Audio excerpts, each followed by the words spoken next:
if this is the stuff that you're doing for free, you must be on some just like next level stuff if you're going to be actually charging for your platform. Been in the trenches. Your whole career is a testament to what your community is because it's a reflection of your own personal growth. We're getting taught and mentored by somebody who's done the work. This is a complete 100% honest and unbiased impartial review. I'm not paid to be here. In this interview, you hear firsthand what it's like to be inside the MyDFIR SOC community. So if you've ever wondered what it's really like, this video is for you. Today we are joined by Shay, who is a member of the MyDFIR SOC community.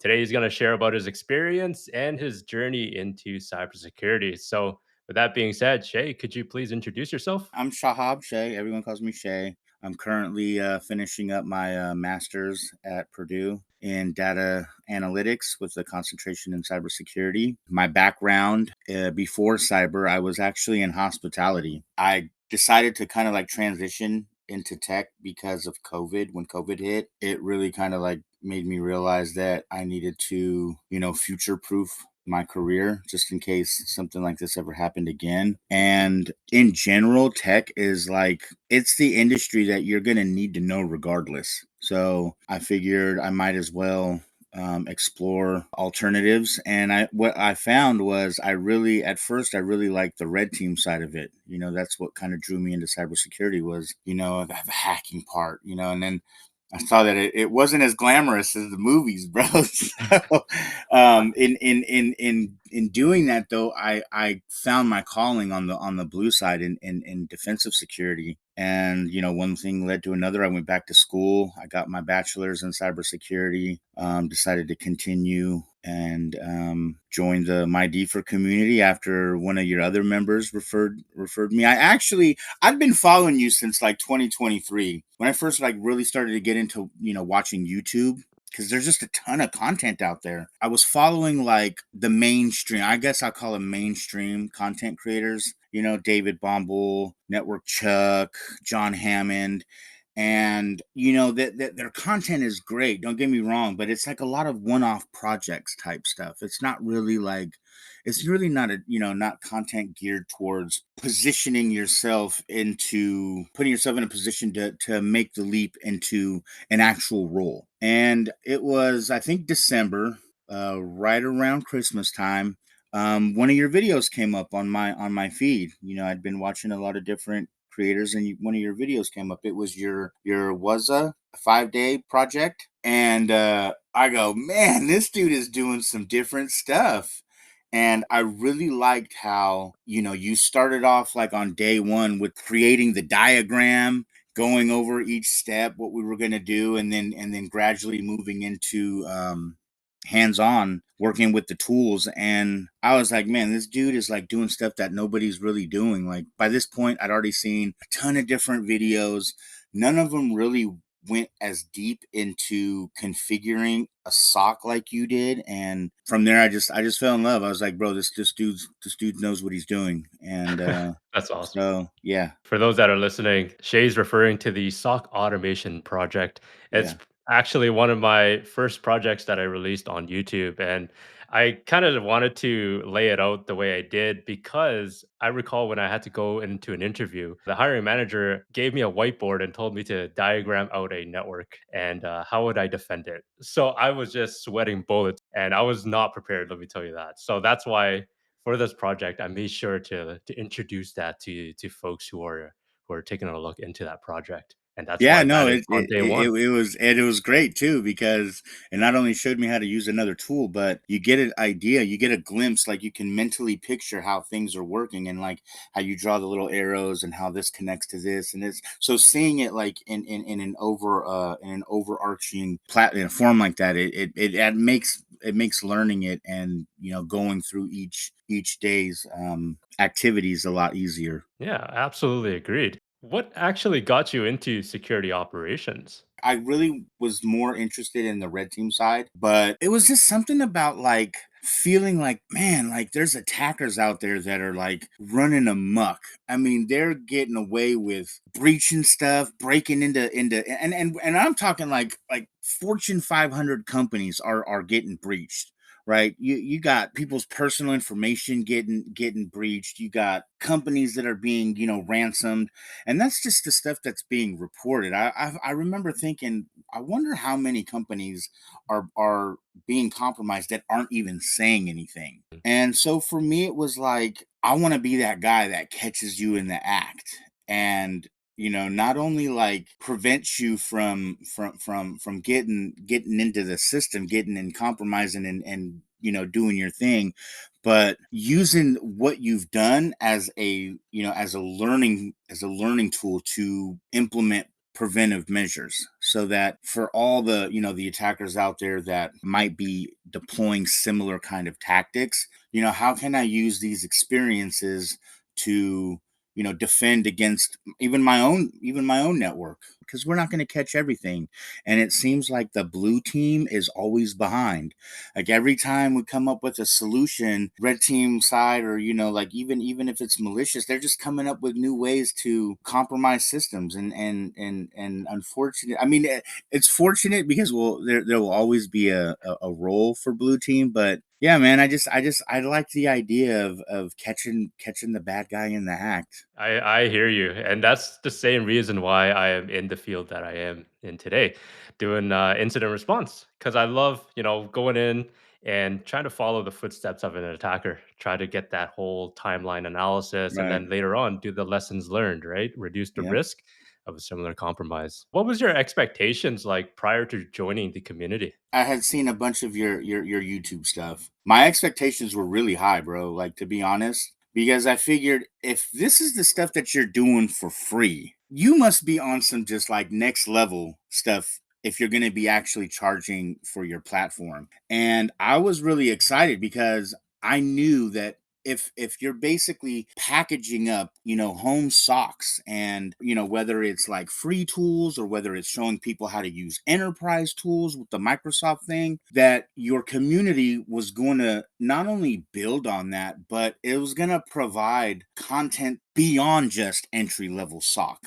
I figured, for somebody to been in the trenches, your whole career is a testament to what your community is, because it's a reflection of your own personal growth, right? I mean, we're getting taught and mentored by somebody who's done the work. And I think that's huge. I think that's really what sets you apart, is that you're not just slinging cybersecurity modules because it's the thing to do. There's that time where it seemed like everybody and their mama was making some kind of, like, offering some kind of class or some kind of tutorial, zero to hero stuff. And it was like, nah, I purchased the other package that you have before you had the MyDFIR School Community. Even with that, I knew that your school platform was just going to be even exponentially better. So yeah, my expectations were really high, but that's only because of what I've seen you produce, for free. Well, thank you for that. Yeah. That was gonna be my next question. Did it exceed your expectations? And it Oh, sounds like beyond, bro. Like the Microsoft challenge, I really enjoyed that because it gave me a glimpse into seeing how a sock is set up from ground up, the tiny configuration. So that was more of like an engineering architect type project, and that kind of exposure. That's the kind of stuff that I really am interested in. I love the analysis part of it, but I want to know the tools that I'm working with. How do they work? How yeah. do they get set up? How is it that the alerts that I'm receiving, how do they come in the first place? And so, I was really excited that you have content and coursework built not only around the analysis part, but on knowing how these enterprise tools that are being used in the industry today, relevant right now, how they actually work, how they are configured. And so, for me, it was important to be able to be a part of a community that understands that these subtle nuances are going to be the things that separate us from the rest of the competition, and that's important to me. Yeah, I made sure to add that component in because it's not always about analysis. It's also about understanding your tools too, because they can Absolutely. lie to you. They can Yeah, definitely lie to you, it can. right? Yeah. So, how has your confidence changed before joining, Bro, or I'll sorry, tell you, after man. Like, joining? I would say my analysis skills were maybe fair to midland. So I actually have I've grown in two different areas. One, you have really shown me how to think like an attacker. And putting myself in the mindset of the attacker has really allowed me to understand how the flow of a compromise takes place. Man, it really reduced my investigation time. So I was able to be a lot more efficient. And it was just a matter of working with KQL and utilizing the tools that are already kind of built in and being more efficient. But from the aspect of thinking like the attacker, mentally picturing how how a compromise chain, how it flows, I mean, that really boosted my confidence in my ability to spot malicious behavior rather than waste time going down rabbit holes, which is, I mean, everyone learns. You start somewhere. The second thing is the report writing. And I can't stress how important it is. And I think it's a skill that isn't discussed as much, but being able to communicate your findings is paramount. Like, it's one thing to be able to investigate an alert and be able to triage it. That's important, right? Like, I'm sure organizations, if they had to choose one, if they could only pick one, they'd want their analysts to be able to triage and prevent the bad guy from getting in or moving laterally. But being able to communicate this stuff and communicate it to people that are not technical is something that I have learned how to do immensely in your program. And it's in large part due to the one-on-one feedback that you give, the template that you provide. It gives me a building block to kind of like, as I'm working through an investigation, I'm able to plug in the information in a manner where when I'm finished, I have a deliverable product, something that discusses the who, what, where, when, why, how. Mhm. It's clear. It identifies all the steps. It discusses remediation and mitigation. And it is something that a decision maker who doesn't have time to sit there and go through a 50-page analysis report, they can go and they can be like, okay, what do I need to do? Boom, they can move on. And so I think that was super important. And it just made me feel like it didn't matter what situation I was in. It didn't matter the investigation. It didn't matter the alert. It didn't matter the attack. I'd be able to communicate effectively the nature of what was taking place. And so that was a huge boost to my confidence. Huge. I love that because, like, when you mention reporting, it's such an important piece, and you nailed it. Like, people can investigate the alert and do all that technical stuff, but it's the translation to those that are reading the report. And Right. majority of the time, those who consume the report are likely non-technical Right. folks, right? So trying your best to use the language in that they're using is definitely a skill, and it's something that I do teach inside of the community. There's a program called the 90-day SOC Accelerator program, and I kind of want to hear your thoughts on that program and the SOC simulator as well. I love it. I especially love the 90 day, because for people that have no idea where to start, that was me 4 years ago, 5 years ago. I was just consuming a bunch of content on YouTube, and I didn't even know that what I was like watching wasn't really helping me. I'm just like sitting there watching video, watching video.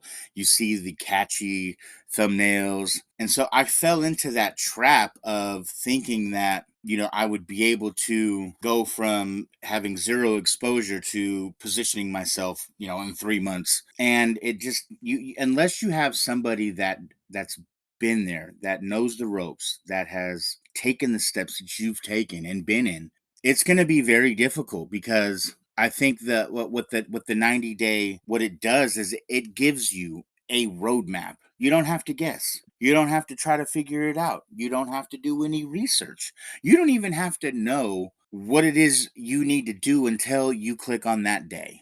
And I think for people that are like brand new, that's a huge plus, because it takes a lot of the stress out of wondering, am I even learning stuff that's important? And because you've tailored it towards your career, we're getting like best of both worlds. We're not having to learn things that are either like obsolete or no longer kind of like things that are super significant anymore.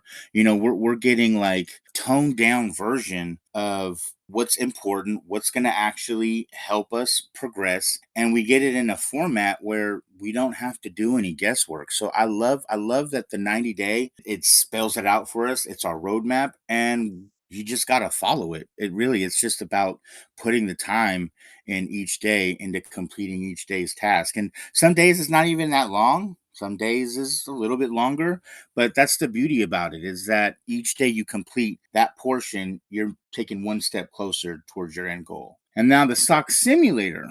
Well, that's where the 90-day gets to be translated into like action, right? So for me, I like the SOC simulator because it's an actual MSSP. You got clients that you could tell they're non-tech. They're like, hey, I clicked on something I don't know. Can you check it out? So to be in the environment where you have to go into the inbox. Like I'm a real analyst at that point. I gotta go into the inbox. I gotta click the alert. I gotta go in and investigate. Is there something wrong? So the SOC simulator, I wouldn't even call it a simulation because it's real stuff that's happening. These are real attacks. This is not no fake, closed off an environment. This is open to the real world. I mean, these are real things that are happening. To be exposed to phishing attacks, to be exposed to, brute forces, to be exposed to lateral movement, to be exposed to like privilege escalation. It's like you're getting exactly what the real world is experiencing. This is stuff that you can't just like fake it till you make it. This teaches real skills that can be used right now, and I think that's the beautiful thing about the simulator. Yeah, you nailed it there. For the simulator itself, for those that are listening, we are using Microsoft Sentinel and Splunk as well for the sim. So not only are you learning KQL, but you're also learning SPL as well. And just to clarify, there are real quote unquote real clients, but they are simulated that I've created. But the attacks are definitely real, right? We have the environments exposed to the internet. People can come in, they can start attacking, they can start moving laterally. All of the members there have access to the tools itself to start performing their investigation. And going over to the 90-day SOC Accelerator program, I structured it in a way where we cut off all the fluff. It's all of the things that you need to focus on day in and day out. And like Shay was mentioning, some days are shorter and that is intentional. But then once you go later into the days, for example, like day 40, day 50, day 60, that becomes a little longer than previous. And again, intentional because the further you go on down the road, the more things that you got to learn. So yeah, the SOC simulator and the 90-day program, I'm very happy to hear that you're enjoying both of them. Yeah, dude, they're great, bro. Don't change it. It's a beautiful thing. I appreciate that. Thank you. Yeah. In your opinion, how does this community differentiate itself from other communities or courses that you might have taken? Okay, so the hands-on definitely is different. Courses that I've taken prior, they've been all in like lab environments that I either had to create myself. And so you're kind of using free tools. Not nothing against free tools. I mean, it's a inexpensive way to expose yourself, and I think it provides a good arena for you to practice and play around with. I would definitely say that that's like in the beginner stage. But what differentiates this community from, others that are out there is that this is not just for entry level people. Like you could actually be a SOC 1 analyst right now and you will get something out of this community. You can actually position yourself to go to a SOC 2 or even a 3.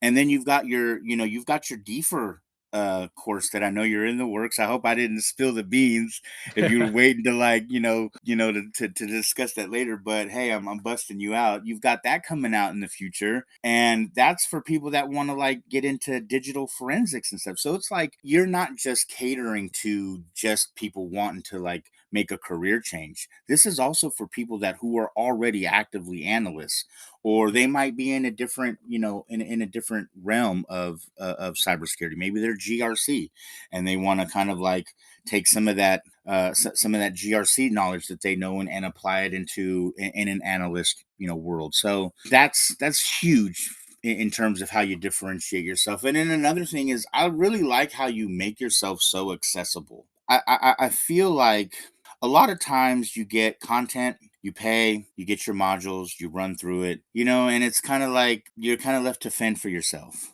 Which I mean, like there's some value in learning how to learn and learning how to research, but I think that it says a lot about you as an individual and how you really do care about the success of your members, and you're so invested in our growth that you making yourself accessible the way that you do, weekly meetings, monthly meetings, the ask me anythings, where it doesn't even have to be cyber related. It's just you putting yourself out there to be like, hey, anything you want to know, we can discuss it. I really love that. Like, to me, it goes a long way into showing that you aren't just here to make a buck. You really care about our success, and it shows in the time that you put into it, the effort. It shows in the content that you put into it. And I've never been a part of a community where the creator, the owner, the one that built the whole platform, is so actively involved. Like, you're there every day, multiple times during the day. And so it's just refreshing to know that even when it first started and it was just a couple, and now you're up to like 100 now, bro, and like in like a few short months. That's Yeah. just a testament to you as an individual, and then you as a mentor and teacher. And I'm happy for you. I really want this community to grow and thrive. I have nothing but positive feelings about that. I think it's gonna be huge. I think it's gonna be the biggest thing out there. I really do want it to be the biggest out there, because what you're doing is great work, man. Thank you, man.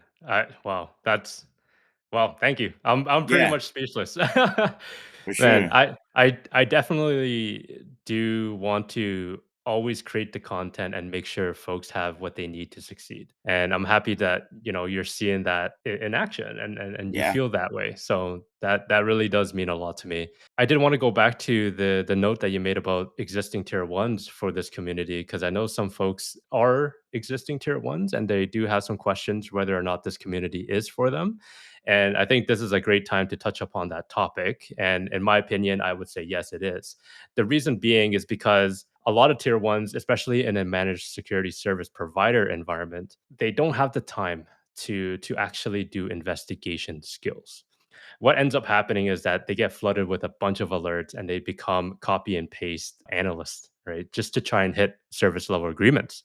Now, this community provides that environment for existing analysts to actually, put into work and try to investigate rather than trying to hit SLAs, right? Because I'm not all about that. I much would rather quality work over quantity work. Whereas in a true MSSP environment, it's usually switched, right? You try to get as many tickets out the door without doing a lot of value investigation stuff. So if you are in that boat, then this community I would truly believe is something for you. Absolutely, bro. I totally agree. So I do have one last question for you, Shay, Yeah, and that shoot. is, yeah, if someone's watching this and thinking about joining, what would you tell them? Oh man, what are you waiting for? It's yeah, I'll tell you this. You know what? There's a lot of stuff out there, and you can be misled. It could be difficult to navigate the waters of who to trust. What value are you going to get out of it?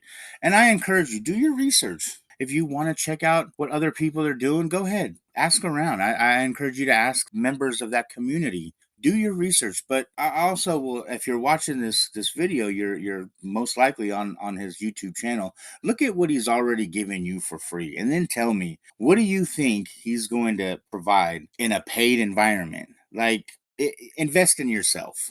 That's all I'm going to say. Invest in yourself. Make the jump. Don't be on the fence. Your success is important, and if you really want to make it in this industry, if you're really serious about it, I would say don't waste time. Invest in yourself. You're going to be successful in this community. Steven will not lead you astray. I guarantee you, man. I promise you. And when you're successful, you can always come back. Thank me. I like Amazon gift cards. If you're feeling really nice, maybe some Texas Roadhouse or something. But no, seriously, it's if you're on the fence, do go ahead, do your research. But I don't see why you'd want to wait. Invest in yourself. You will thank me later. You'll thank yourself. Well, thank you so much, Shay, for jumping Hey, on. no problem, bro. Yeah, I really do appreciate you and everything that you've done. And yeah, thanks again for sharing your experience. Hey, not a problem, man. Thank you for having this platform, man. Thank you for having me here. And just one more thing I want to throw out there. This is a complete 100% honest and unbiased, impartial review. I'm not paid to be here. I gladly will speak anytime you want to have me to promote your community, bro. So for those that are listening, make the switch. Do yourself a favor and jump into the MyDFIR community. You will be thankful that you did. If you are someone who is serious about becoming a SOC analyst, but you don't know where to start or how to get real experience, that is exactly why I built the MyDFIR SOC community. Inside, you will get access to the 90-day SOC Accelerator program, weekly mentorship, challenges, and hands-on training with real SIM tools like Microsoft Sentinel and Splunk. You can learn more about the community by clicking on the link in the description or head over to school.com/MyDFIR. Remember to stay curious and do things differently.